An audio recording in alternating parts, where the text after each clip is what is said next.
Hi everyone. We're going to pick up today with what in our course is section 5. And this section is a little different because this is out of a different book. And so for this section there will not be a homework portion in Connect Math. But there is some kind of try it yourself problems throughout the lessons. So what I'm going to do is I'm going to recommend at certain points through this that you pause and try to do the problems on your own and then restart the video. So, but again, there's no homework to be done on Connect Math, so you don't have to worry about that. Once you're done with your notes and you put those in the Dropbox, you're done with the homework portion of this section. Make sure you're keeping up, though, on the other things in the course, the discussions and the videos that you need to watch, such as the metacognition video. All right, so we're going to pick up with how to define, well, this chapter is called Descriptive Statistics Skills. So it's just going to kind of introduce us to some of the things in statistics class that, that you'll need to know. So we're going to start off by defining the Greek letters. And this first symbol here, this first letter here is sigma, but this is an uppercase sigma. This is mu, this is a lowercase sigma, and then this, of course, is sigma squared.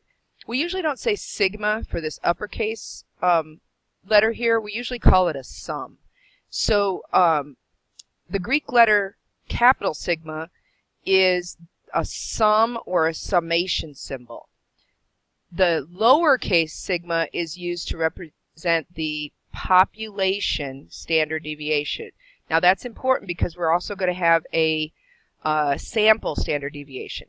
So in general, in statistics, oh, and let me talk about mu. The Greek letter mu is used to represent the mean.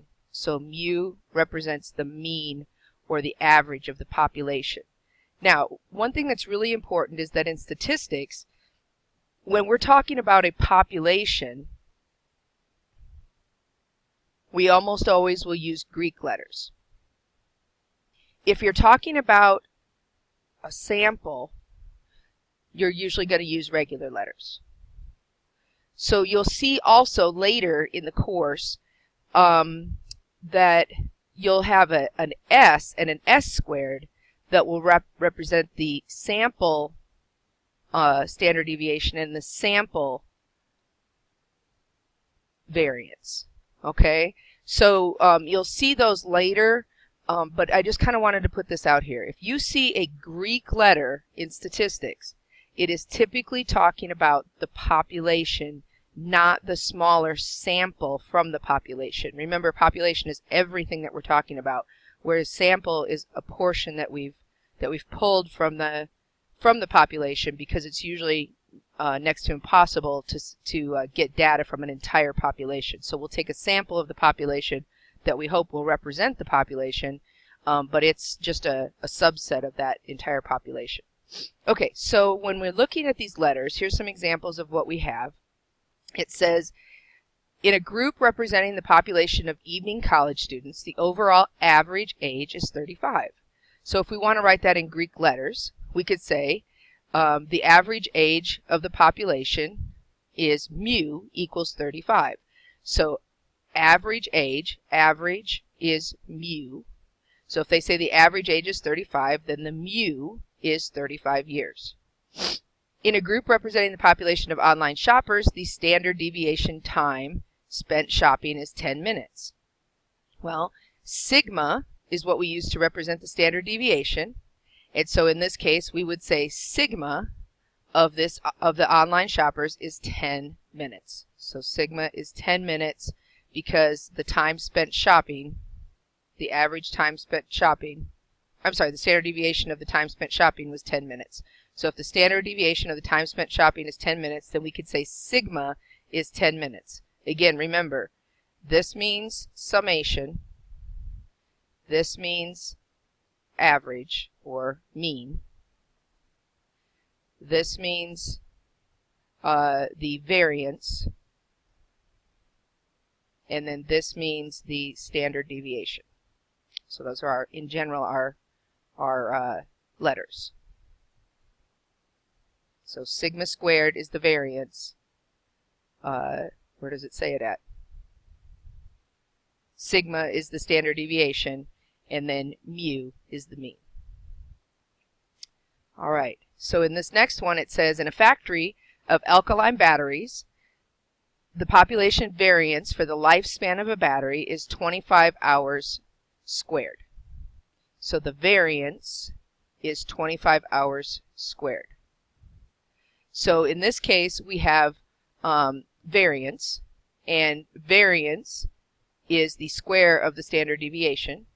So if the variance is 25 hours squared, then we could also say sigma squared is 25 hours squared. Now that's a little strange way to say it. A lot of times we would just square this out instead of saying 25 hours squared. But the way they have it worded, we'll leave it that way. All right, so going on to your turn to practice, this is a point where I would say, let's pause the video, and they've asked us to kind of go in reverse here. Rewrite the following statement in words. So they're giving it to us in the symbol notation, and they want you to write a sentence that matches that. So go ahead and pause your video and try to do the next three on your own by looking back at what the different letters mean, and then you can see if you did the right thing when you unpause the video and I go through the problems. Okay, so hopefully you've worked these on your own after you pause the video. And the first one says the height in inches of young adult males is sigma squared is 36. Again, remember that sigma squared is the variance, and sigma is the standard deviation. So here, by saying sigma squared is 36, we're saying that the variance of the height in inches of young adult males is 36. So, and we could say variance of the height of young adult males is 36 inches. So you could put it here with the number. I put it within the sentence. So the biggest thing here is that to recognize that we're talking about the variance. And I might want to say, let me add something in here, of the population of young adult males. So the variance of the height in inches of the population of young adult males is 36. I want to emphasize that population, that the Greek letters are the population. So the next one, we have just a sigma. Well, if it's just a sigma, then we're talking about standard deviation. We're talking about travel time. So the standard deviation, and I know you don't know exactly what these terms mean, but you'll learn that in the 1342 class. So the standard deviation of the, I'm going to add in here, population of travel time to work in the morning is 16 minutes. Okay, so it said it was travel time in minutes. It said it was standard deviation. So the standard deviation of the population of travel times to work in the morning is 16 minutes. All right, so the last one, this is a mu. So when we're talking about a mu, we're talking about the mean. So the mean of the population of lifespan of factory paint for autos is 10 years. And again, you may not have had it worded exactly the same way I did, but it should have the same information. You know, you should talk about the mean, that it's the lifespan of factory paints for autos, that it's 10 years. And again, I'm trying to emphasize population because we will also have later the mean of a sample and the standard deviation and variance of a sample. These are for population because they're in a Greek letter. All right, so the next thing that we're going to talk about is using subscript notations. So it says here that in math we have the option of using different letters or the same letter with subscripts as variables. So if we had 5 variables, we could use the letters A, B, C, D, E, or M, N, P, Q, R, whatever letters we wanted. Or we could use the same letter, A or X or N, with a subscript. So instead of saying A, B, C, D, E, we could say A sub 1, A sub 2, A sub 3, A sub 4, A sub 5. So in general, what's kind of nice about this is that if we have a subscript on it, then we know it's the nth term. So if I say A sub 3, I know it's the 3rd term in a data set, which is kind of nice because in statistics we kind of have large data sets. So we don't have to have 26 different letters if we had a data set of 26. Well, let's not do 26 because that's the same number as what's in the alphabet. But say you had 15 different data sets or data values in your set. I wouldn't have to come up with 15 different letters. I could just say X sub 1 through X sub 15 or A sub 1 through A sub 15. And so it saves us on that, and it also tells us which one it is in the data set. If we say X sub 5, we know it's the 5th one. So it says using the variable X to denote each value using a subscript. So they're going to call this first one X sub 1. So this one is X sub 1. Then they're going to call the next one X sub 2. And so on. 56 is X sub 3, 57 is X sub 4, 98 is X sub 5, and 100 is X sub 6. So when you're done writing these out, you know that there were 6 of them, and these are the 6. Now notice that they said to use the variable capital X, and so that's what we used. You want to be careful mixing up lowercases and uppercases in statistics because sometimes a lowercase a will mean something different than an uppercase a, and so on. So if it gives it as an uppercase, leave it uppercase. If it gives it as a lowercase, leave it lowercase. Okay, so now they want us to do the same thing here. Denote each value using a subscript. And before, if you notice, these were in order from smallest to largest. You don't have to order them from smallest to largest, but sometimes it's kind of nice so that you can kind of keep track of them. But in this case, they just left it the way that it was written down. But if you want to reorder them, it's okay. So for instance, we could have said X sub 1 was 2, and X sub 3, or I'm sorry, X sub 1 was 2, X sub 2 was 19, and so on. Or we may be more concerned about what order they were collected in. That's kind of up to the researcher or up to the person collecting the data, but they don't have to be in order. So in this case, up here they were ordered. Down here they aren't, but we're still going to just leave them in the order that they're written. So X sub 1 is 63, X sub 2 is 81, X sub 3 is 2, and so on. All right, so in this case, since they don't tell us to reorder them, you wouldn't have to. Go ahead and pause the video at this point. Pause it and go ahead and write down your answers for these 6 questions. What do you think is X1, X2, and so on? And then in this case, the same thing. What's X1, X2, and so on? So complete through G here on your own. And then when you unpause it, I will go through the answers.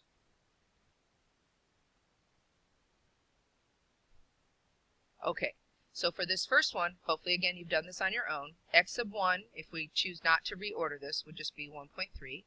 X sub 2 would be 5.2. X sub, I think that says X sub 5, hopefully I'm reading that right, is 44.7. X sub 8, 1, 2, 3, 4, 5, 6, 7, 8 would be 61.2. X sub 10, if this is 12, let's see, 1, 2, 3, 4, 5, 6, 7, 9, 10, 11, 12. Yeah, there's 12 total, so this would be X sub 10, 61.8. And then X sub 12 would be the last one, the 77.5. Now going on to the next one, again, we do not have to put them in order. If you choose to, that's okay. That's up to the researcher, whoever to define, but we're choosing not to reorder them. So in this case, x sub 1 would just be 100.26, x sub 2 would be 94.56, x sub 3, 79.26, x sub 4, 58.97, x sub 5, 6, and 7 would be 99.22,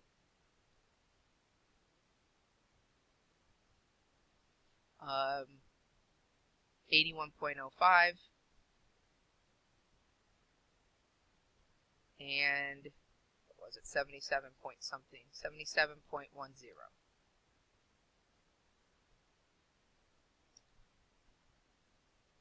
All right, so next we're going to look at computing an average.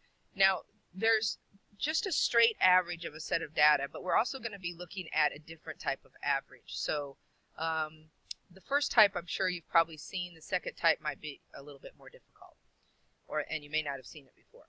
So in statistics, the mean is the average value of a group of numbers. So in general, if we take 4 exams and you want to find their average grade, and all the tests have the same number of total points possible. So that's kind of a key here. In this case, it's saying all the tests have the same number of total possible points. Then all we have to do is add up the 4 test scores and then divide by 4. One way of saying that is that you take the sum of the scores and then you divide by the number of scores. So in this case, the sum of all the scores, if we take 84 plus 86 plus 65 plus 77, we get a total of 312. And then we divide by 4 if they're all weighted evenly, and we get an average of 78, which kind of makes sense. Whoever this is got B's on their first 2 tests, but then they got a D and a C. So it does make sense that they would have a high C. They're not quite in that B range because of probably especially the 65. These were good solid B's, so even a couple C's, they might have been able to stay. If they were upper C's, they might have been able to stay in the B range, but because they had that D, it dropped them down into a high C. So down here, they wrote what I have up here, but in a little bit nicer form. So here it says you take the sum of the x's, if we call the scores x1, x2, x3, x4, and so on, and then you divide by n, which is the total number of numbers or scores in a sample group. So again, you notice that they used n. That's because we're talking about a sample. So because it's a sample, we're talking about, we're using just a regular letter from the English alphabet. So this means the sum of the x's, the sum of the scores, divided by the number of scores. So n is the number of scores. And we use that throughout the 1342 book. This n almost always represents the number of things in the data set. And so here it says, to further differentiate, we use capital N for the number of values in the population group, and then a lowercase n for the number of values in the sample. This is actually not used very much, and it kind of goes away from what I said.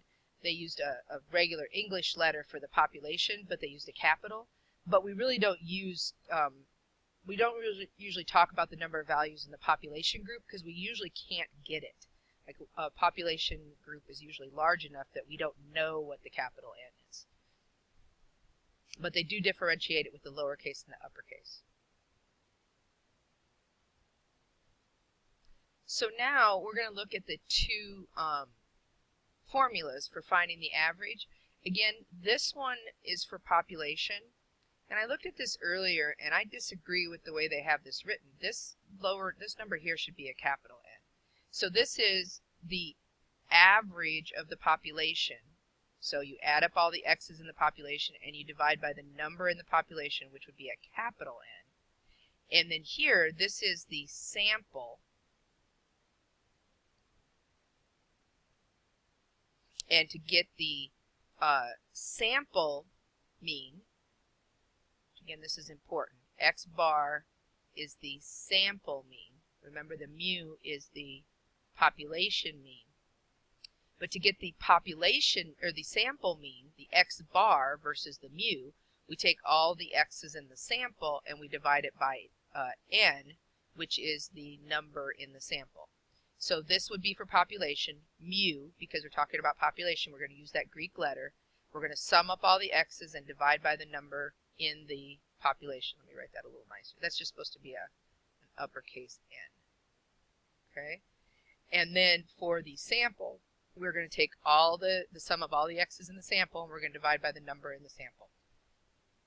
Okay, so in this case, they wrote it just what we just did before. Sum of x's over n is the 4 scores divided by the 4, because there are 4 scores, and we get the 78.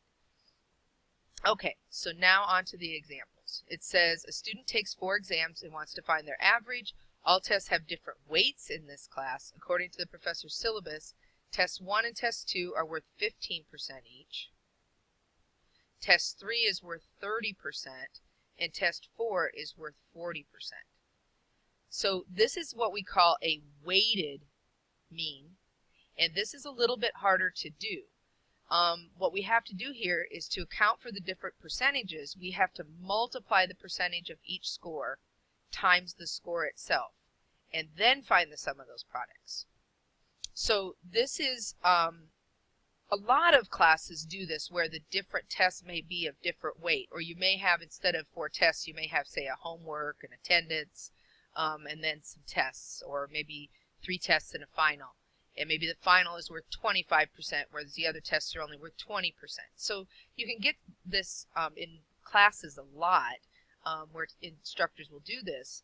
And in order to account for that, we can't just add up the 4 scores and divide, because Tests 3 and Test 4 in this case are worth a lot more weight than Tests 1 and 2 were. So what we do is we multiply the percentage times the score. And we do that for all of those. So the first test was worth 15% times 84. Second one was 15% times 86. The third test was worth 30% times 65. And then the fourth, 40% times 77. And if you do that, you get a total of 75.8. Now, the nice thing about this is when you're done with this, you don't have to divide. We've already taken care of that division kind of portion of it by multiplying by these weights. So we've already multiplied by the weights and we don't have to divide, so this would be their overall score right here. So they're getting an overall average of 75.8, or a C, which again kind of makes sense. They had an 84, an 86, a 65, and a 77, and the reason that in this case their overall score is lower is because the 2 tests that were worth the most were the 2 tests that they scored lower on. So even though they got an 84 and an 86 on these first 2 tests, those were the smallest tests, the ones that were weighted the least. And so the 65 and the 77 affected that grade a lot more. Okay, and it says another option is we could convert the percentages to fractions. I'm not super crazy about that, but I'll show it anyway. So instead of doing 0.15 for 15%, they did 15 out of 100, 15 out of 100, 30 out of 100, and 40 out of 100. But I would guarantee you that 99.9 out of 100 students, if I said you can either convert it to a decimal or a fraction, they're going to choose to convert it to a fraction. So I would say, you know, this isn't wrong, but this is probably not going to be your favorite way to do it. If you look at this and you like it better, go ahead and use it, because it will get you the same answer. But I would say most students would rather think of 15% as 0.15 than 1500ths. And 30% is 0.30 rather than 30 100ths. But you do get the same answer, and if you like that better, you can do that. All right, so this is just a general formula for finding a weighted average. I'm going to kind of go past this because I think it's easier to see it in practice. And so we're going to just look at it with the examples. So in this problem, it says a college student was enrolled in 4 classes: math, English, chemistry, and French. The credit weights are as follows: math's 5 credits, English is 3 credits, chemistry is 3 credits, and French is 4 credits. It gives it in a table here. So we're not just looking at a class average here. What we're looking at here is an overall GPA. But this is a different type of weighted average or a weighted mean, because we're saying that we want the average of all of these classes that you're taking this semester, but each of the classes is weighted differently. So as before, we had the grades weighted differently. So for instance, before we had your first test 15%, your second test 15%, your third test 30%, and your fourth test 40%. Now we're saying we want an average grade, but we want an average of all these classes. And in this case, math is a 5 credit hour class, English is 3, chemistry is 3, and French is 4, which means these factor differently into your grade point average, because the math, being 5 credit hours, would weigh more than the English at 3 credit hours, and so on. Now, one thing that we have to remember when we're looking at these is that the grades, although they're given initially as a letter grade, you have to remember that a grade of A is considered to be a 4. So an A is a grade of 4. That's why when somebody has an A, we say that they have a 4.0 grade point average. And then a B is 3, a C is 2, and a D is 1. Now, I kind of don't like the way that they showed this here, because it's a little confusing. It's not always 4, 3, 2, 1. It's just that they put this in order from their class that they got an A in, their class that they got a B in, and so forth. So they could have gotten an A in French, and then this would have been 4, 3, 2, 4, because an A is always 4, a B is always 3, a C is always 2, and a D is always 1. And then, of course, an F would be 0, but they didn't get an F in any of their classes.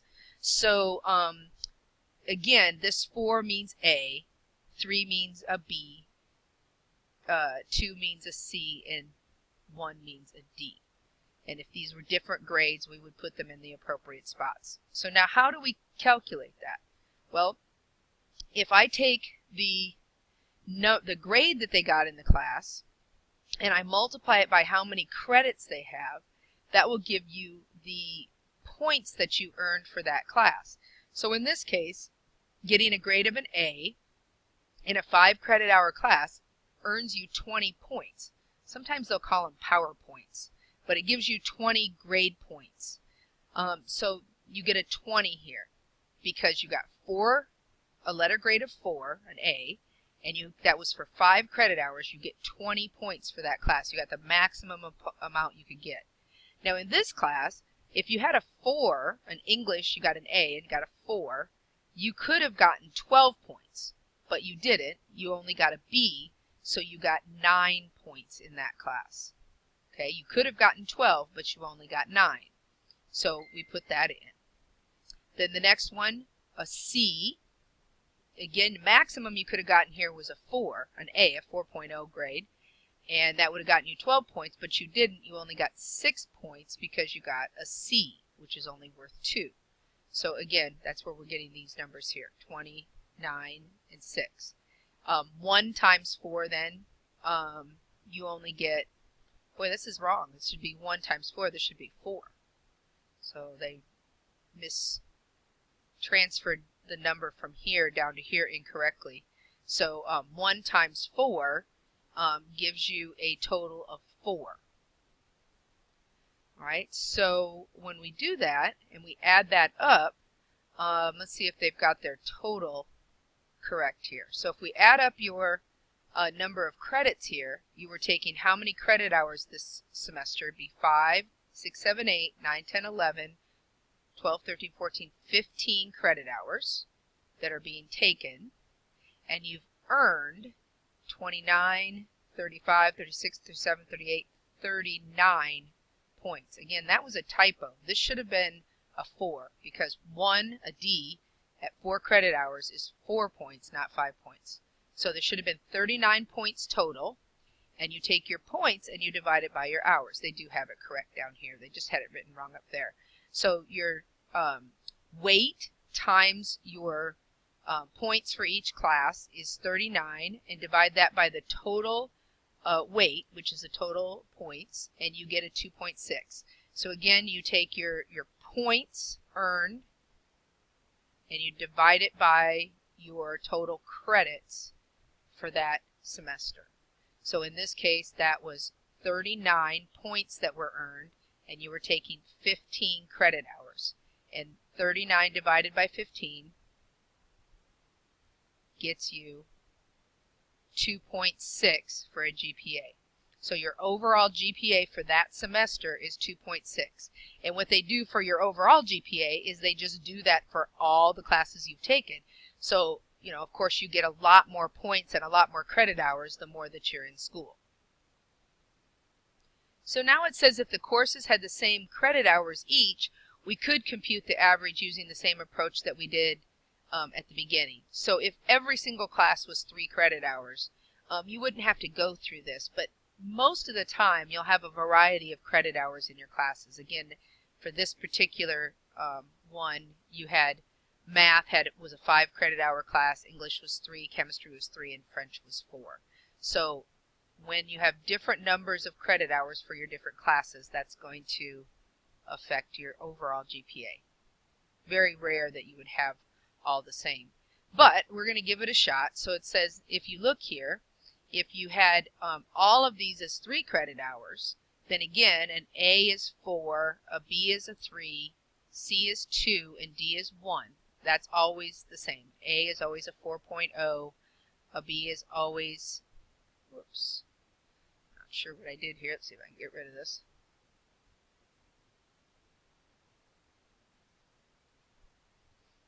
B is always a 3.0, a C is always a 2.0, and a D is always a 1.0. And then F is 0. So the person up here, when they had a 2.6 overall GPA, that's between a B and a C. It would be like a, it'd be actually closer to a B if you wanted to be technical. It'd probably be more like a B minus or a high C plus, but most schools don't grade like that. Some do, but not all.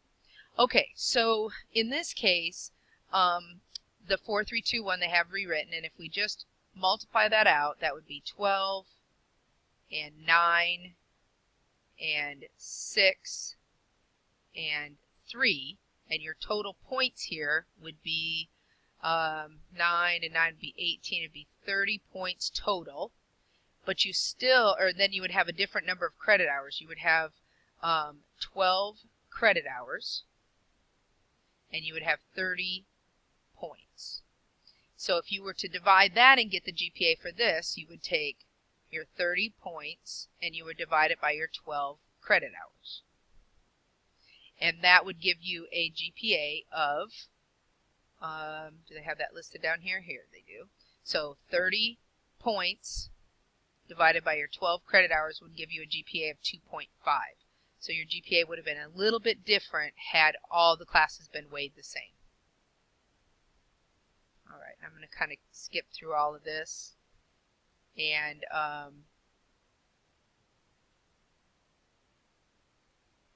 that was all just a different way to do the same problem we just did, and I prefer the way that we already did, so I'm not going to go over that. Okay, so now this is what is called a grouped mean. And when we do a grouped mean, this requires another technique because we don't know exactly, if you look at this, this is the number of minutes spent on assignments and then the number of students in each category.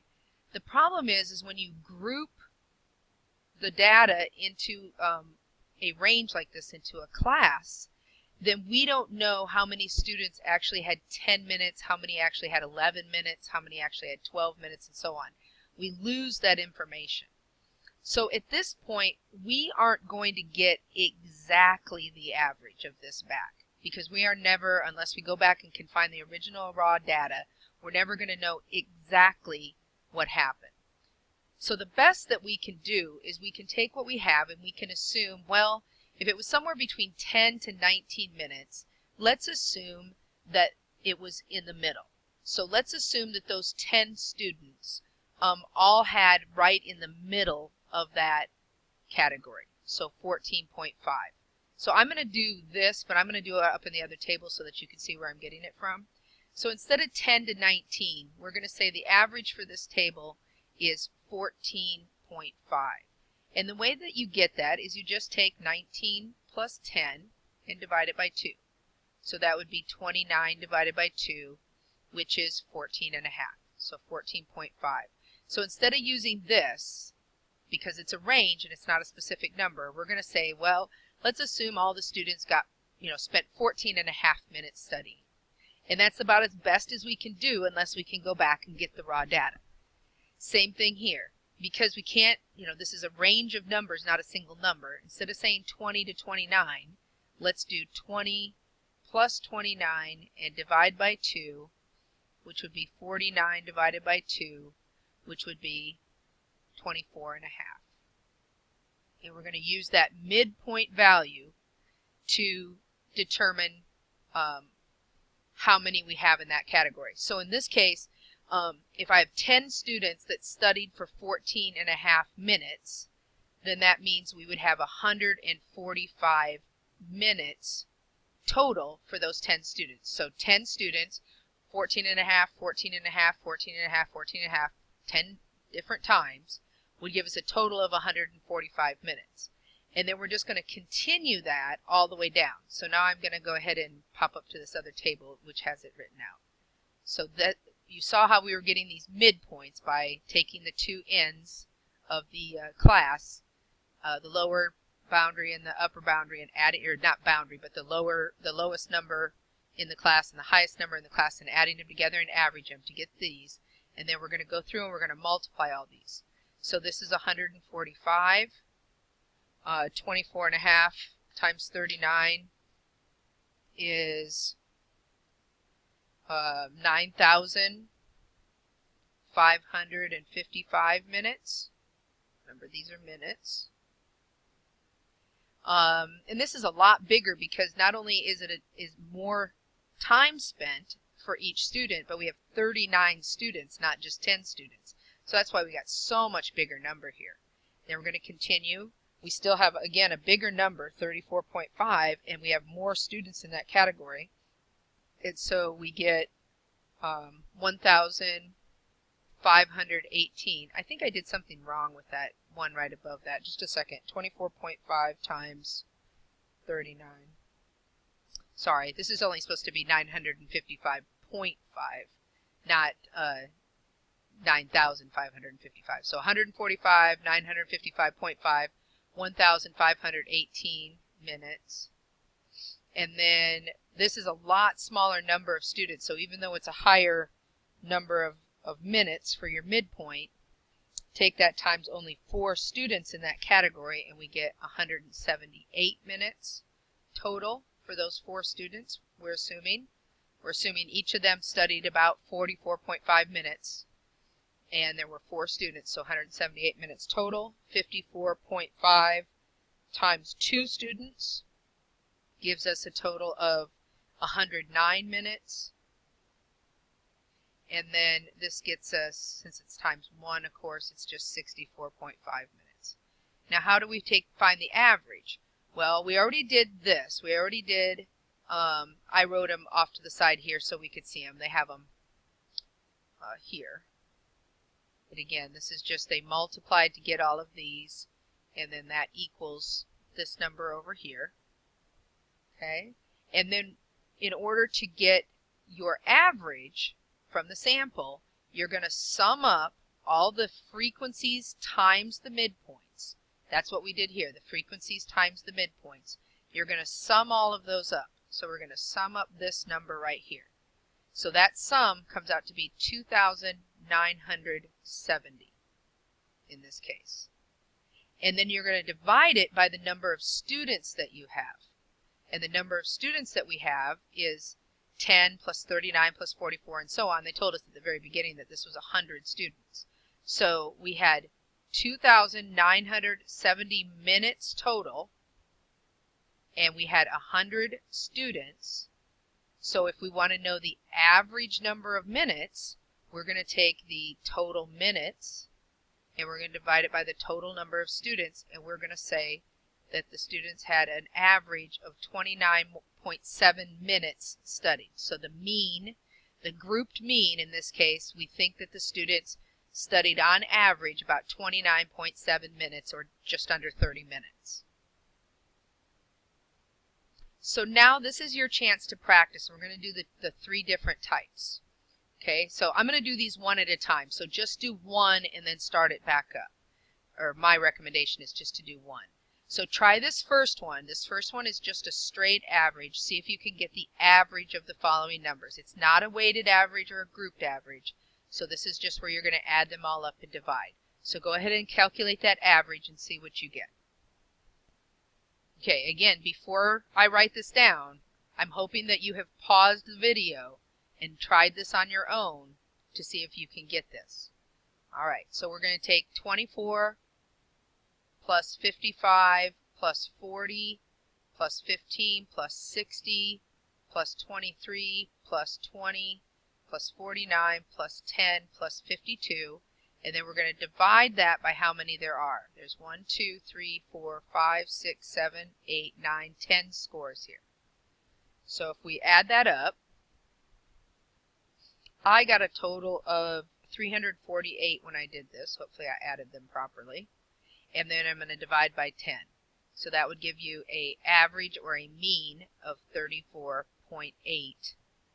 And we don't know what that is. We don't know if that's points on a quiz or if that's minutes or seconds. They didn't tell us. So it's just this random set of 10 numbers that we're not sure where it came from. And the average of those 10 numbers is 34.8. So now we're going to look at this student who's trying to compute her average in a class that had 3 quizzes, a midterm, and a final. Quiz grades are these 3 grades. Her midterm is this, and her final is this. Well, these quizzes, the 3 quizzes, are each 10% of her grade.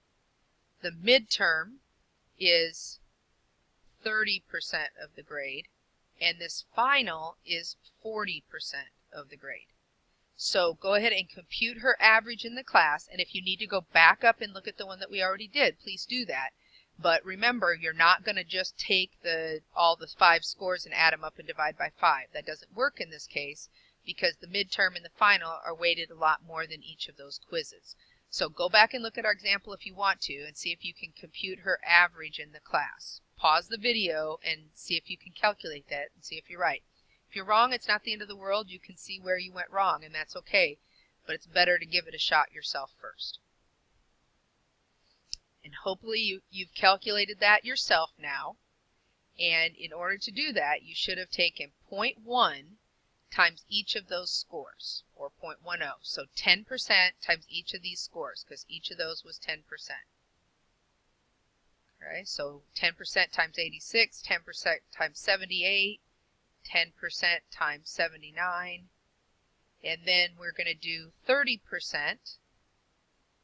times the 72 and 40% times the final, which was 64. And that's going to hurt because they did their lowest score on the grade that was worth the most, which is going to be hurtful to their grade. So it's great that they got this B on this quiz, but this D on the final is going to hurt them. So if I calculate that all out, 0.10 times 86 plus 0.10 times 78 plus 0.10 times 79, and just do this on your calculator. You don't have to do this in your head or anything.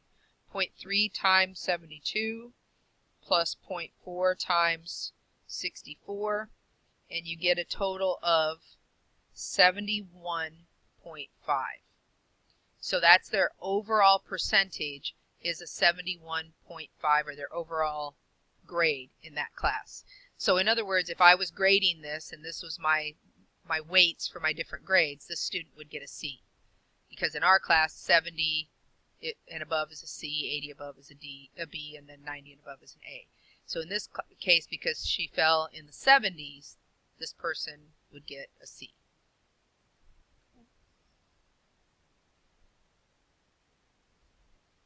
Okay, so last but not least, and again, don't hesitate to go back up and look at the example, but we're going to try this one where we're given a grouped frequency table and see if we can do this grouped mean.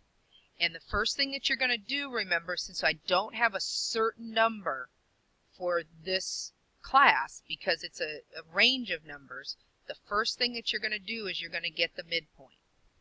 Okay? So make sure that you calculate the midpoint. So in this case, the midpoint is 10.4 plus 0.0 over 2, which would be 5.2. So the midpoint is 5.2. And I'm going to need to do that for all these classes all the way down. And I'll leave it at that. If you want to go up and look at the example, that's great. But try to calculate this one on your own. See what you get before I work it, because you will know then whether you're understanding it better or not than if you just watch me do another one. Okay, so I went through and calculated all the midpoints first, and I got 5.2, 15.7, 26.2, 36.7, 47.2, 57.7, 68.2. So first check that you had all your midpoints correctly. And then at that point, we're going to take the midpoint and we're going to assume that these 10 people all had 5.2 minutes of shopping online. Okay, that's probably not exactly true, but it's the best we can do since somebody's grouped this data up and I can't get each person's number of minutes. I'm just going to assume that they each were 5.2. I'm going to multiply that, and 5.2 times 10 is 52. 15.7 is what I'm going to assume for these people, and 15.7 times 19 is 298.3. And I'm going to continue that all the way down. So 26.2 times 11 is 288.2. 36.7 times 8 is 293.6. 47.2 times 9 is 424.8. Times 1, of course, that's just going to be 57.7. And then 68.2 times 2 is 136.4. Now I'm going to total these up. I'm going to pause a second while I do that, but I'm going to total those all up. And hopefully I have this totaled up right, but when I totaled those numbers up, those 1, 2, 3, 4, 5, those 7 numbers up, I got 1,551. And it already told us this was 60 shoppers, but that should be, if I add these up, it'd be 29, 39, 40, 48. Is that right? That's 29, 39, 40, 48, 58, 59. I have a different total here. Hold on just a second. 10 plus 19 plus 11 plus 8 plus 9 plus 1 plus 2. No, it's 60. I don't know where I was going wrong there. That is 60 total. And if I take the total number of minutes that we think those people shopped divided by the total number of people, so there were 60 people in that survey for a total of 1,551 minutes, then if I want to know how many minutes per person, I'm going to take the minutes and I'm going to divide it by the number of people. And that's going to get us 1,550 divided by 60 is roughly 25.85 minutes per person on average. So the average person spent 25.85 minutes shopping, or just under, just around 26 minutes if you wanted to round it to the nearest average. It doesn't tell us to where to round it, so that's kind of up to us. I would probably either round it to, I'd either leave it alone or round it to 25.9, or I'd say about 26 minutes. But if it doesn't specify, then you kind of get to decide on your own. Okay, so the next thing that we're going to talk about is computing a square root. And the square root, we're going to, most of the time, just use our square root button on our calculator, so you'll want to find that on your calculator. And we want to recall that if you have a variable, and you square it and you get a number, that if you want to know what that variable was, then you can just take the square root of both sides. But typically, that's going to give you a positive or a negative. So this is a lot easier to look at with some actual numbers. So for example, if we know that a variable squared gets us 25, we can take the square root of both sides. But if we do that, we have to think of the positive or negative, because x could have been positive 5 or negative 5. Because remember, 5 squared is 25, because 5 squared means 5 times 5. Or negative 5 squared also equals 25, because negative 5 times negative 5 is also 25, because negative times negative gives a positive. Remember, if you put this on your calculator, you've got to put a parenthesis around the negative 5. So negative 5 squared is 25, and 5 squared is 25. So we end up with two solutions. The answer for something squared is 25 is that the something could either be a 5 or a negative 5. So those are both appropriate solutions. So if we do that again here, we have x squared is 48. So if we take the square root of both sides, we get the positive or negative square root of 48. Now, they kind of jumped here and didn't explain. If you haven't seen this for a while, and maybe haven't seen this at all, if you want to leave it in exact form, then we want to think of 48 as being the square root of 16 times 3. And we're looking for 16 is the largest perfect square that's in there. So we're looking for numbers like 4, 9, 16, 25, things that are perfect squares.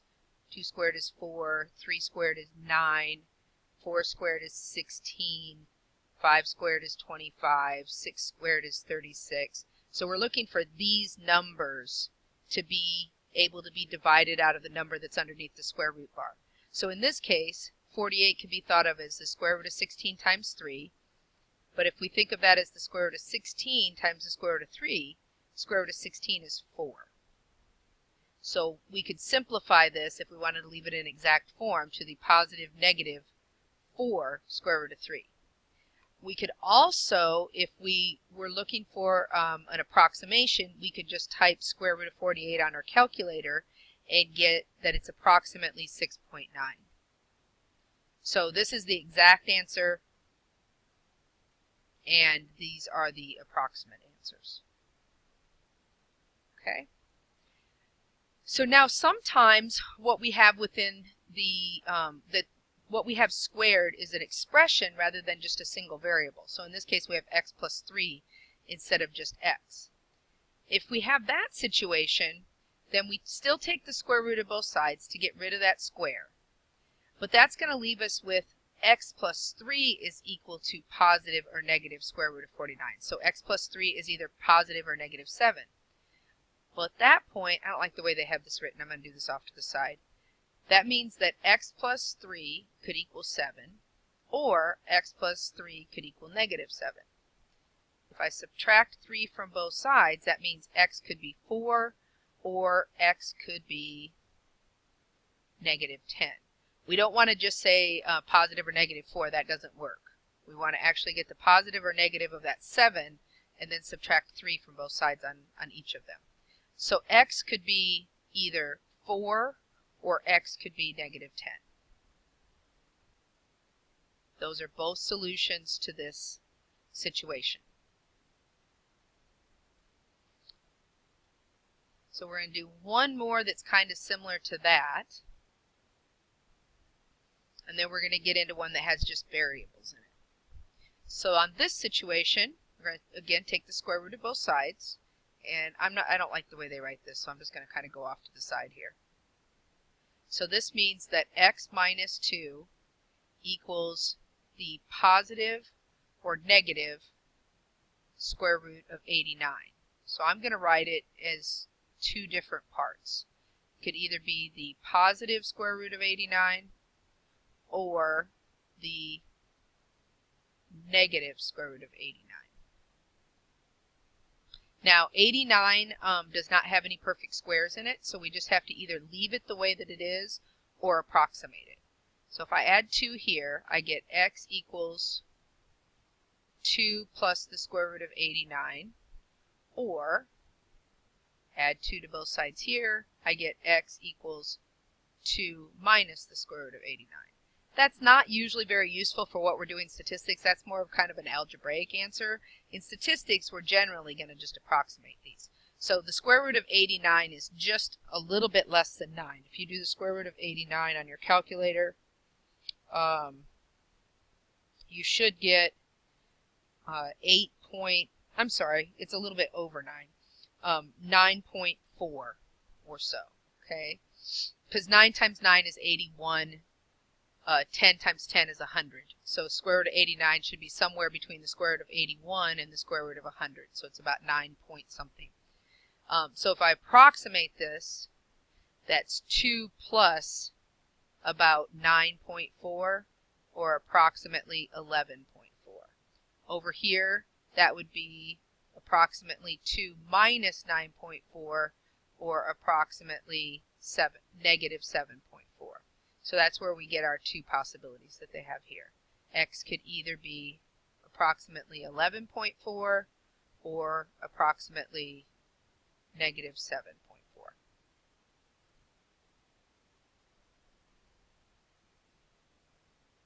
So now in this next one, we have the Pythagorean theorem. C squared equals A squared plus B squared. They're giving us an A and a B, and they're telling us that C is what we want to find, but it cannot be negative. So in this case, when we solve it, we're going to get a positive and a negative, but it's telling us that the negative possibility is not going to be considered because this is the leg or the hypotenuse on a triangle. So the length of a hypotenuse can't be negative. So if I plug all this in, C squared equals A is 5, B is 12, and those are supposed to be squared. So 5 squared is 25, 12 squared is 144. Then I add those together, and I get 169. So I put in what they said for A, put in what they said for B, square both of those, and I get 25 and 144. Add those together, I get 169. Now I want to know what C is, not what C squared is. So I'm going to take the square root of both sides, and technically I should say that C is either positive or negative 13, because the square root of 169 is 13.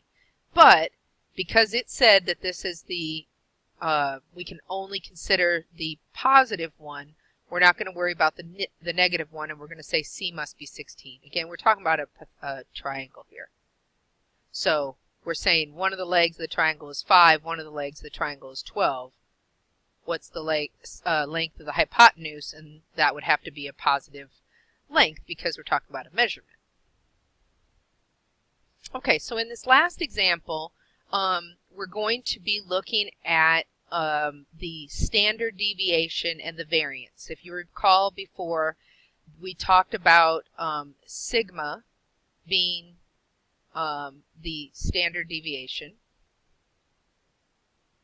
and we talked about sigma squared being the variance. Well, most of the time in statistics when you're calculating these, you actually get variance first and then the standard deviation. So it's not a matter of getting standard deviation and then squaring it to get the variance. We typically, when calculating this, you'll get the variance and then you want to know what the standard deviation is. Now, the standard deviation cannot be negative. So it's kind of like the Pythagorean theorem situation where we don't really have to worry about the positive and the negative. Now, in addition, we're not talking about sigma and sigma squared here. We're going to be talking about samples. And so this is for population when we talk about sigma and sigma squared. But we're going to be talking about samples. And so instead of sigma for standard deviation, we're just going to have an S for standard deviation. And then we're going to have an S squared for variance. Okay, so when we're looking at these, it says S is the standard deviation of a sample, and S squared is 36. But we want to know what S is. So our question is, what's the standard deviation if we're given the variance. So they're telling us that the variance is 36 because s squared is variance. But we want to know what's the standard deviation. That's the one that we typically use. We typically will be given the standard deviation, not the variance. Like that's our final goal, is to get the standard deviation.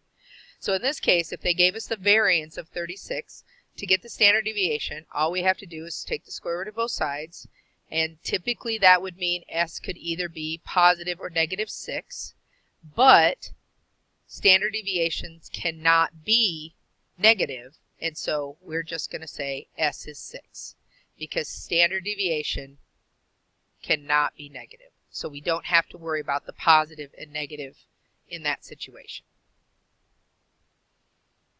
Okay. And then this one, they're giving us the standard deviation of the population, or they're giving us the variance, and they're wanting us to find the standard deviation. So what is sigma is what they're asking us. They're giving us variance equal to 63, and they're saying what is the standard deviation. So if I take the square root of both sides, the exact answer, let me show you how we got that again. 63 has a 9 in it. So this is the square root of 9 times the square root of 7. 9 times 7 is 63. But the square root of 9 is 3. So if they wanted you to leave it in exact form, which again is not done very often in our 1342 book, it would be 3 square root of 7. But more often than not, what we'll do is we'll just type in square root of 63 on the calculator and get that that's approximately equal to 79. Not 79, I'm sorry, 7.9. Which is just under, that makes sense because the square root of 64 would be 8. So the square root of 64 is 8.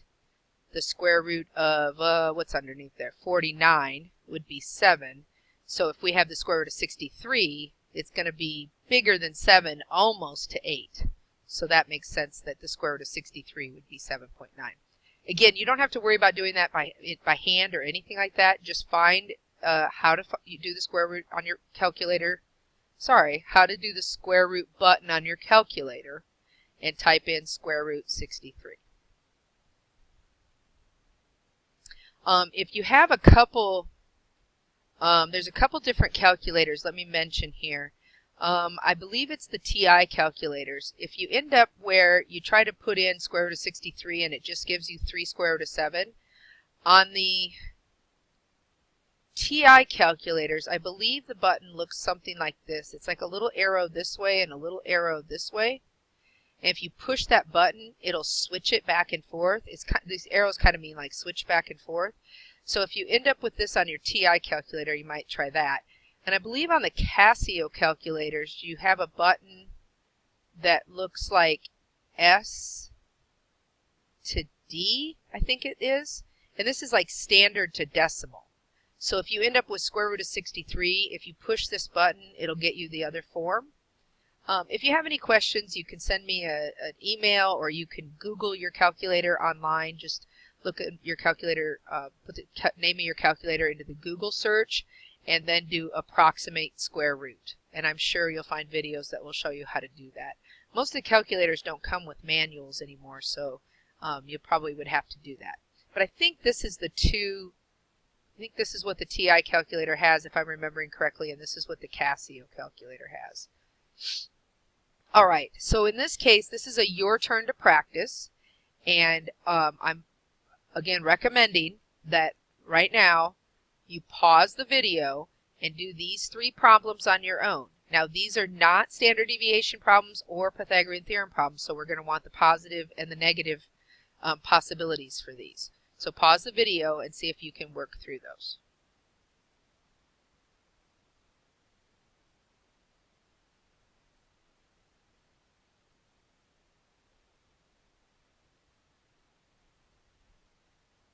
Okay, so on this first one, if we take the square root of both sides, n would either be the positive or negative, would either be positive or negative 10, because we want the positive and the negative.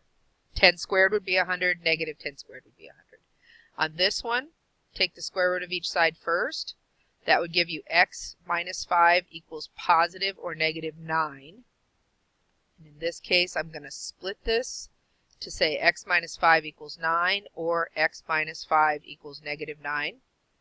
I'm going to add 5 to both sides, and x could either be 14 or x could be negative 4. And if I plug these back in, if I want to check it, what I'm saying is 14 minus 5 squared would be 81. And that checks out because 14 minus 5 would be 9. 9 squared is 81. And if I put in a negative 4 minus 5 and I square it, that's going to get me negative 9 squared, which is also 81. So both of these answers work. On this one, take the square root of both sides. I get y equals positive or negative square root of 50. If I want to leave that exact, there's a 25 in there, so I could say positive or negative square root of 25 times 2, or positive or negative 5 square root of 2. But if I want to approximate that, that's going to be just a little over 7, because the square root of 49 would be 7. So square root of 50 is about 7, it's like 7.071, so I'll say it's about 7.1. And don't forget positive or negative. So y is about positive or negative 7.1.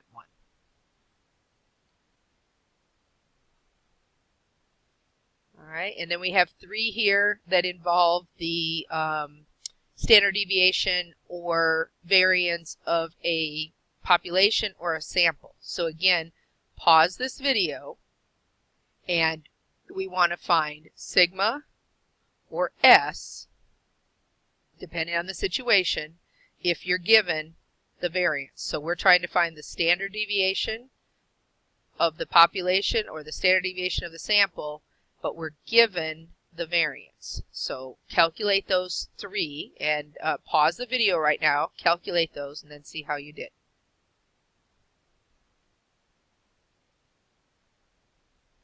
So on this first one, remember standard deviation can't be negative, so we don't have to worry about that. So take the square root of both sides, and the standard deviation of the population would be 4. Here, this is of a sample, so square root both sides. S would be 3. Since I'm talking about standard deviation, I don't have to worry about the negative. I just know here the standard deviation of the population here was 4.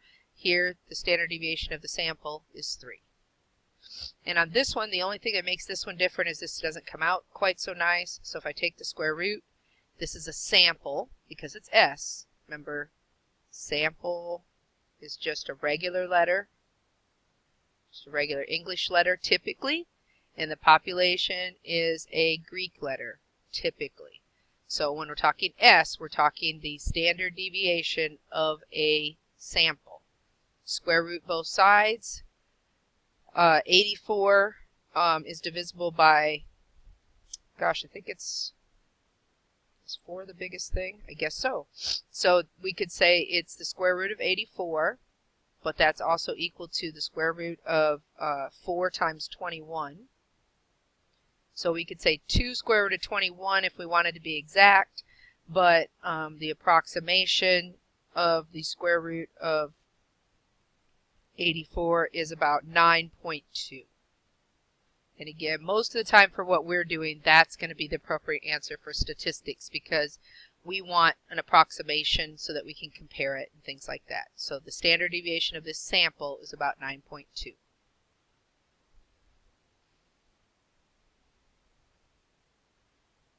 Okay, so our next section is on defining and applying the notation plus or minus to what's called the empirical rule. Now, I know this seems a little longer. We're kind of in the home stretch here for section 5. I know it seems a little longer. Remember, for the entire week, we only have 1 section instead of 2 sections.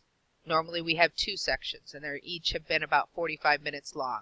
So this time we only have 1 section, but it's a really long section. And also remember that you don't have any Connect Math homework to go do when you're done with this. So when you're done with this, you're done with this. So it's actually, even though this may seem like we've kind of been going on a long time with these notes, remember this is it for the whole week. Once you're done with your notes, you're done. So, all right, we're going to talk about this empirical rule. So the empirical rule says that in bell-shaped data, 68% of the data falls within 1 standard deviation, 95% within 2 standard deviations, and 99.7% within 3 standard deviations. So then they just kind of restate that here, but I'm going to show this in a picture because I think it's a lot easier. So let me back up, find a little space to use. Where can we find some space? Here we go. All right. So what this is saying is we're talking about data that is in kind of a bell shape. And in this bell shape, the average or the mean is right here in the middle. Okay? And what we're saying is that within the population, if the data is distributed this way, now data can be distributed differently. Remember, we've talked about left skewed and right skewed and those types of things. We're talking about data that's in a bell shape.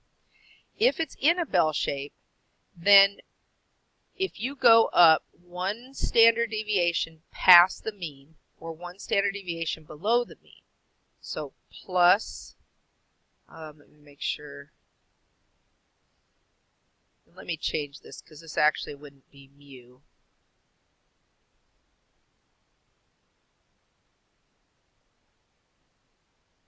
Actually, it would be. I'm going to change this just a little bit.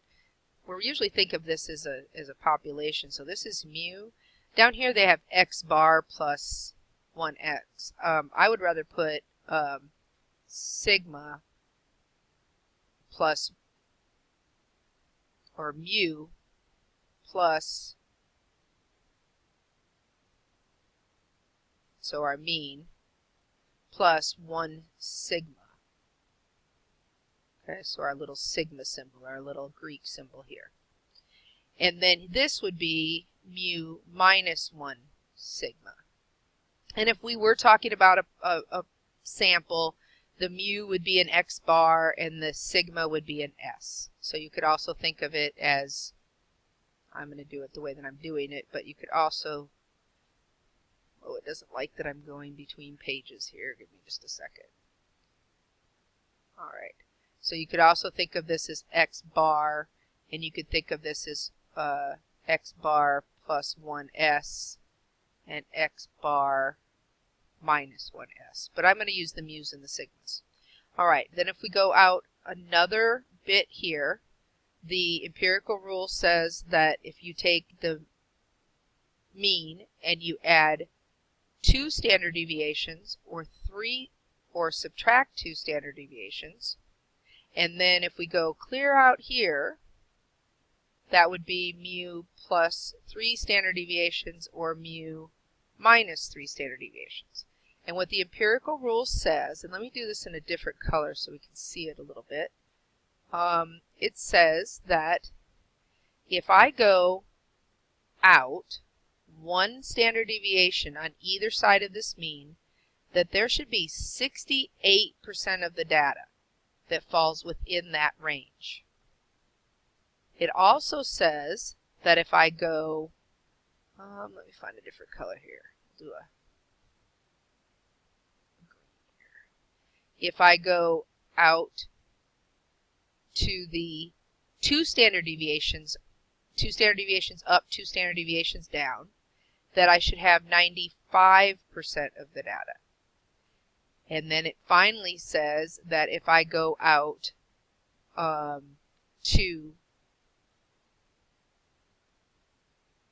3 standard deviations on either side, and I ran out of room a little bit here, so I'll put it up here, that we should have 99.7% of the data should fall between down 3 standard deviations and up 3 standard deviations.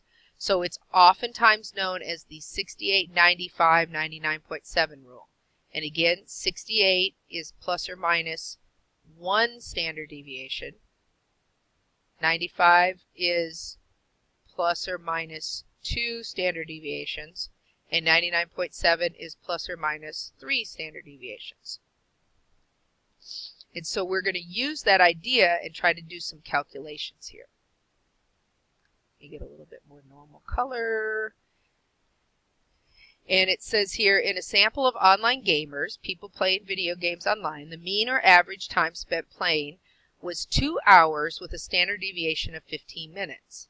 Assuming the data is normally distributed, apply the empirical rule. And apply the empirical rule means to figure out how much there would be within each. So I'm going to again draw this picture because I think it's quite helpful. So if I take this situation, I'll put my picture here.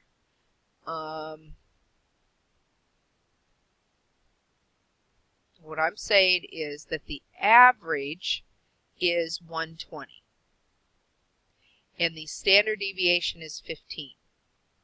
So one standard deviation up would be 135 and one standard deviation down would be 105. What I'm doing here is I'm adding this and subtracting this. So I'm adding 15 because the standard deviation is 15, and then I'm subtracting 15 because the standard deviation is 15. Now I'm going to do that 2 more times because I want to plus or minus 1 standard deviation, then I want to plus or minus 2 standard deviations, and then I want to plus or minus 3 standard deviations. So I want to do this 3 times. So 120, I'm going to add 15, subtract 15. Then I'm going to subtract 15, that'll get me to 90. I'm going to add another 15, that'll get me to 150. And then lastly, I'm going to subtract another 15, which gives me 75, and add another 15, which gives me 165. Okay? I'm going to do that again because I think the more times you see it, the more it'll make sense. So, let me do, and I'm going to do some different colors here. Okay? So remember, our original was that the average was 120. That's our middle point. Let me do my same color as I did up here. So 1 standard deviation before I did in red. So we'll do it in red here. Alright, so 1 standard deviation up and 1 standard deviation down is add 15, because the standard deviation was 15, they told us. So that's 135 and 105. Okay, so now let's do green like we did before. I'm going to add again another 15 and subtract another 15. So this would be 150 and 90. I'm going up 15 and down 15. And I'm going to do that one more time. And I'm going to do orange. That pink didn't show up very well. So this is 75 and 165. So if I go back and mark that, what I'm saying is 68% of the gamers should fall in plus or minus 1 standard deviation. Then I'm saying that 95% should fall within 2 standard deviations, and that 99.7% should fall within 3 standard deviations.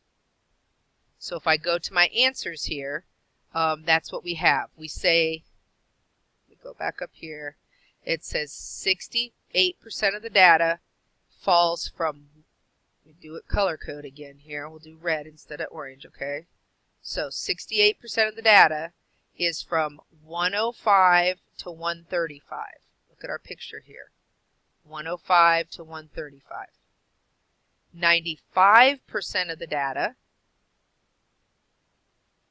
will fall, 95% of the data will fall between 90 and 150. Again, that was 90 to 150. That was 2 standard deviations out. And then last but not least, 99.7% of the data should fall from 75 to 165. So 99.7% of the data would be another 15 down and another 15 up, which would get us to 165 and 75. So that's the empirical rule. We're saying that 99.7% of the gamers in this case are going to fall between 165 minutes, and 75 minutes. And then they summarized it again here. So 68 between 105 and 135, 95 from 90 to 150, and approximately 99.7 from 75 to 165 minutes playing online. All right, so now it's your turn. Again, I would recommend you draw the picture. I think it's a lot easier to see. So in this case, our average is going to be, it says 200 adults. Their mean average nighttime sleep, we really don't need that 200, by the way. Their mean or average nighttime sleep was 6 hours with a standard deviation of 10 minutes. So the 6 hours is like our mean, not like, it is our mean. And the 10 minutes is our standard deviation. That's how much we go up or down each time. So pause the video and see if using the new numbers, instead of 120 minutes, we're going to use 6 hours. Okay, and instead of 10 minutes, we're going to use, or I'm sorry, instead of 15 minutes, we're now going to use 10 minutes. See if you can get that drawn, and you can figure out the 68%, the 95%, and the 99%. Give it a try. If you make a mistake, it's okay. Sometimes when you make a mistake, it helps you remember it better. So don't hesitate or don't be scared to make a mistake. Nobody's going to know but you. It's okay. So pause this and see if you can get it drawn correctly.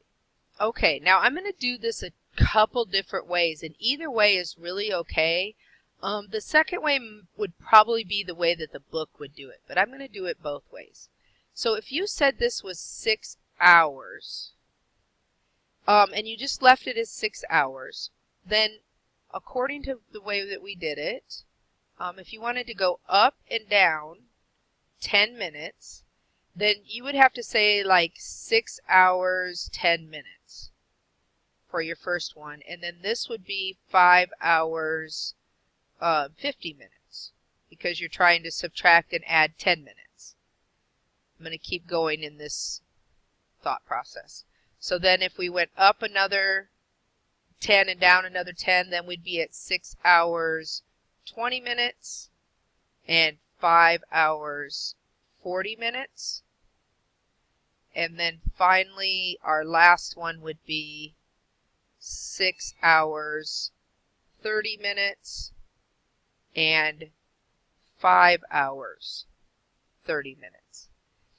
Now, that's okay, but it's just a little bit awkward because of the hours and the minutes.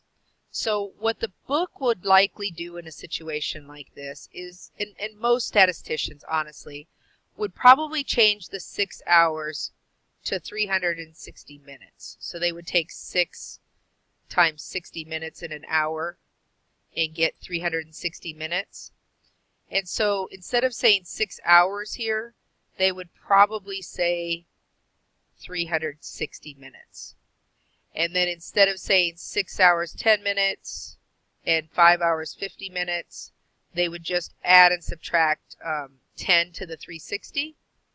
And so they would do 370 and 350. And sorry, I got to kind of fix all of these as I go. Instead of 6 hours and 20 minutes and 5 hours and 40 minutes, they would likely say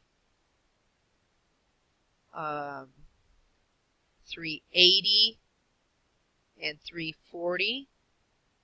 And then last but not least, they would change these to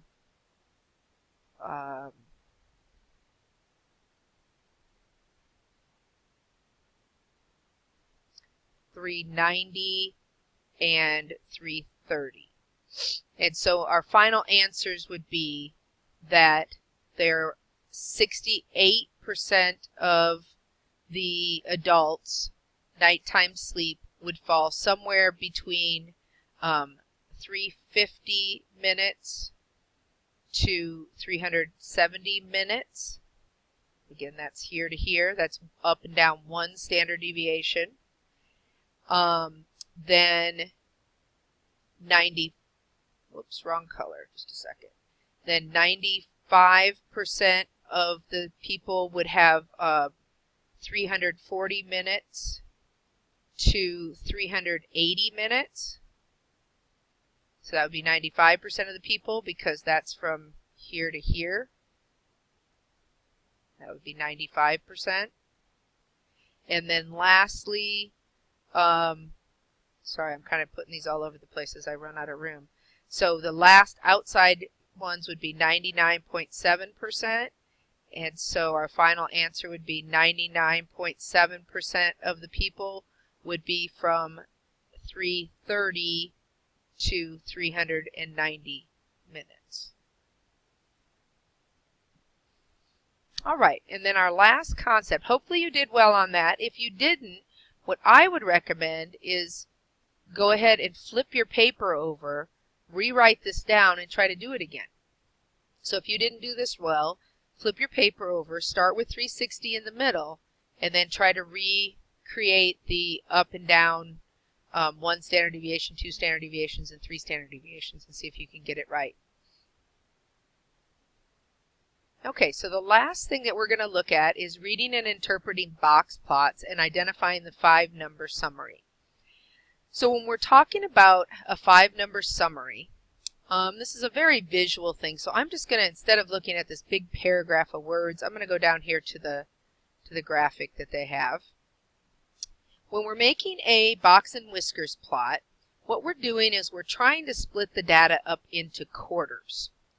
And so 1/4 of the data would fall between your minimum and your what we call Q1 or quartile, the first quartile.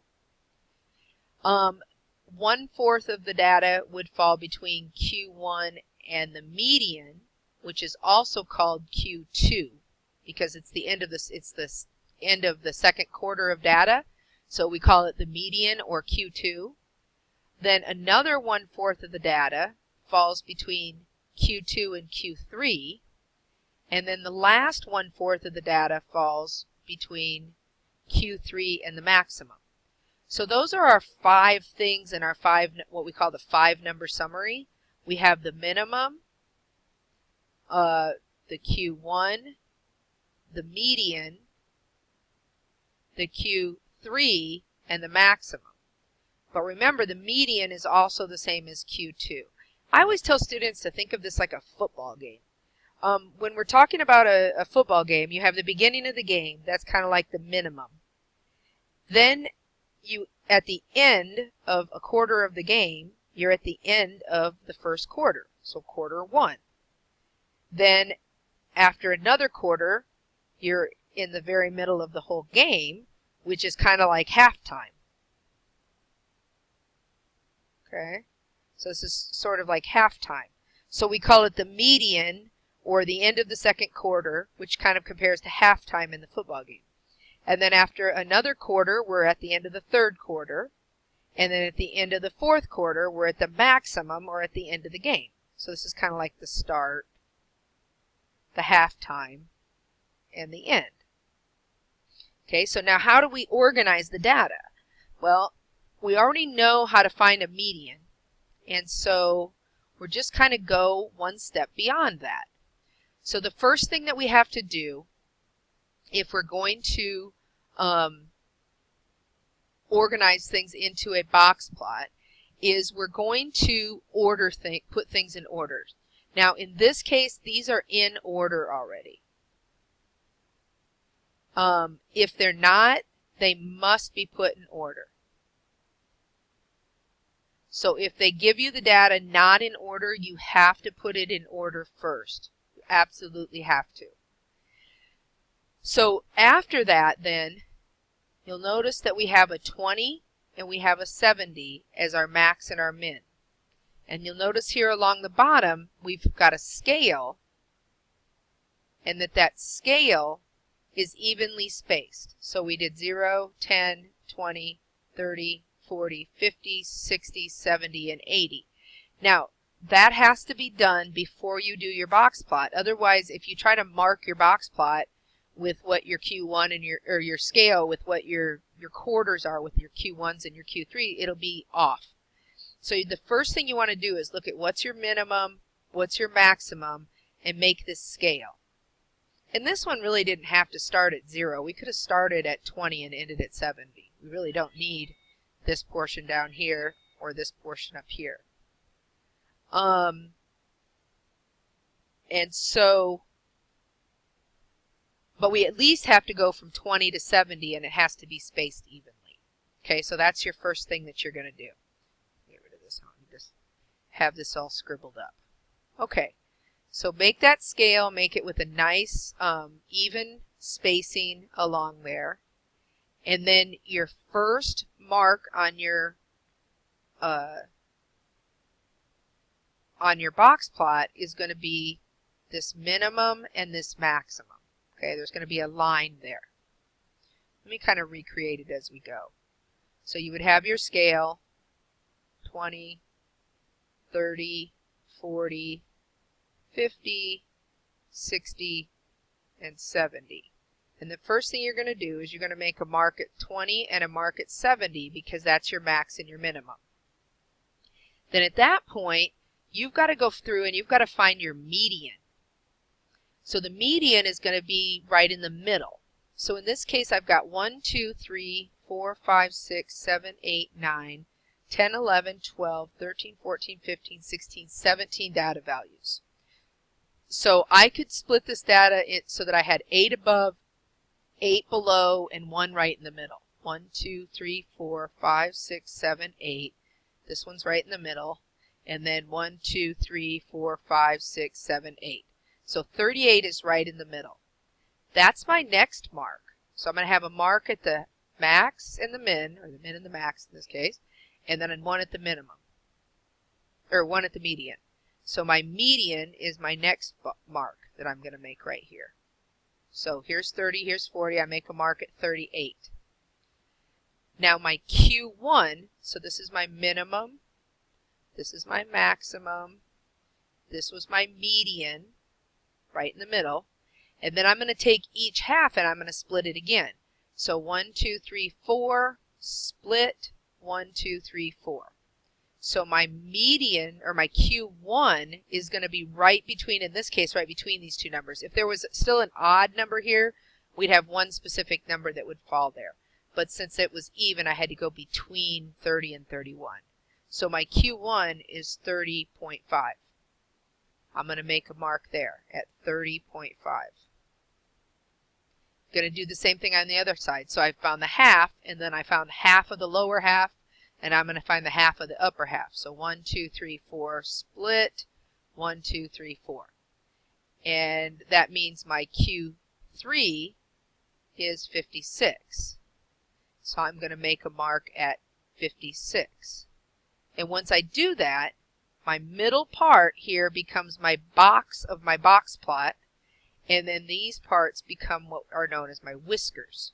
So my box has Q1 to the median and the median to Q3, and then my whiskers go from the minimum up to Q1 and the Q3 up to the maximum.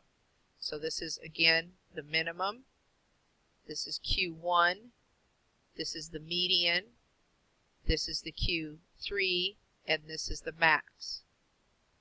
So hopefully that helps you to see that. Now what this does, now what I've done here is I've split the data up into quarters. And so what I'm saying by this is that 1/4 of my data is below 30.5. 1/4 of my data is from 30.5 up to 38. Another 1/4 of my data is from 38 up to 56. And then another 1/4 of my data is from 56 up to 70. Now it's not perfect because like in this data set I had 17 data points. So I can't exactly split it into fourths, but it's a rough estimate. And if you get a really big data set, a bigger data set, it usually you can get it closer to the quarters, or if you get something that's divisible by 4.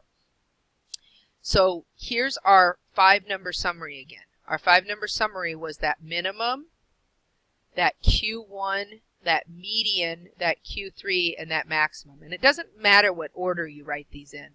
Like I said, usually you'll find the minimum and the maximum first and second. And then you'll find the median third. And then you'll find the Q1 and the Q3 fourth and fifth. Now, but in order, they go min, Q1, median, Q3, maximum. But as far as finding them, you'll usually find your min and your max first, then you'll find your median, and then you'll split the lower half to get your Q1, and then the upper half to get your Q3. So now it's your turn to practice, and it said use the box plot below to identify the 5-number summary, and hold on just a second. What do they want us to do on this? I guess they just want us to identify the 5-number summary. So you don't have to recreate these yourself, but for each of these, identify the 5-number summary. All right, so if you want to pause and do one and then pause and do another, if you want to do all 3 and then listen to what I have to say, that's okay. This is our last your turn to practice, and we'll be done with the notes. But go ahead and see if you can list out the 5-number summary for each of these 3 box plots.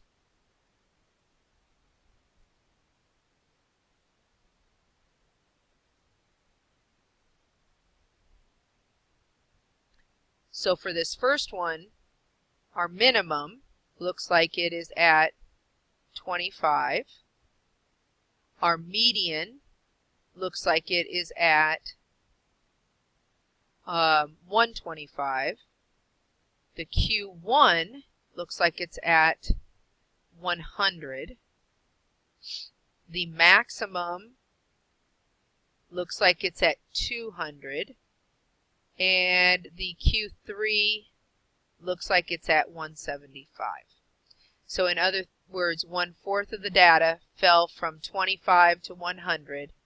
Another 1/4 of the data fell from 100 to 125. Another 1/4 of the data fell from 125 to 175. And then the last 1/4 of the data fell from 175 to 200. And this kind of helps you see how things are spread out. Like it's kind of spread out here in this bottom 4th. It's kind of compact here in this middle 4th, and then so on. All right, so the next one, our minimum looks to be 0. Our Q1 is 100. Median is 200. Q3 looks like it's 300. And then our Q4, or sorry, our max rather, is 900. Again, you can tell here that this upper portion, this upper 1/4, is very spread out. So the last 1/4 of the data is very spread out, goes all the way from 300 to 900. Remember, there's just as many data values here as there are here, here, and here. So that last 1/4 of the data values, say it's 10, 10, 10, and 10. These 10 data values are spread all the way from 300 up to 900, where these 10 are only from 0 to 100. These 10 are only from 100 to 200. These 10 are from 200 to 300. But then that last group goes all the way from 300 to 900. So there were some people who had a very high kilowatt hours in comparison to the typical person. All right, and then down here, this is the number of minutes a group of students spent commuting from home to school in a given week. So the minimum that any student spent commuting was 50, and this is pretty evenly spaced. It's not exact, but you have a 50 spread here, and then a 25, a 25, and then a 50. So this is fairly symmetric, and the groups aren't that much different width-wise. So minimum is 50, Q1 is 100, median means half below and half above, 125 minutes, Q3 at 150, so here's minimum, Q1, median, Q3, and then the maximum, the most that anybody in that group of students spent commuting was 200 minutes in a week. All right, that's all we have for section 5, and that will help you with a lot of the things that you're going to be seeing in 13-14 over the next few days. And hopefully you got your notes done. Don't forget to submit those, and otherwise have a great week.